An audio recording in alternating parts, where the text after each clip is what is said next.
విశేషమైన విశేషం అతి రహస్యం ఇక్కడే ఉంది. అమ్మవారు శ్రీ మహాత్రిపుర సుందరి ఇక్కడ, అంతే కదా. త్రిపురాంబ శ్రీ మహాత్రిపుర సుందరి 9వ ఆవర్తం. దానిలో ఇక్కడ రాహు కాచుకొని ఉంటాడు. రాహు దేనికి సంబంధించిన వాడు? మన ప్లానెట్ రిపోర్ట్లో కళ్ళకు సంబంధించిన వాడు. రాహు బాగాలేదంటే కళ్ళు కొంచెం దెబ్బతింటాయి.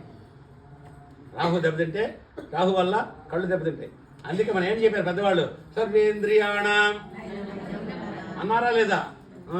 అదే సర్వేంద్రియాణం నయనం ప్రధానం. నయనానికి కళ్ళు, కళ్ళ మీద నుండి రాహు. సరే, ఇది కంట్రోల్ చేసేది ఎవరయ్యా అంటే చిత్రమైన విషయం. ఇక్కడ ఈయన కంట్రోల్ చేసేది ఆంజనేయ స్వామి. ఆంజనేయ స్వామి సాక్షాత్ ఈశ్వర స్వరూపం. ఆంజనేయుడు ఎవరో కాదు, సాక్షాత్ ఈశ్వర స్వరూపం. అటువంటి నారాయణ ఆంజనేయ స్వామి తిరుగుతూ ఉంటాడు.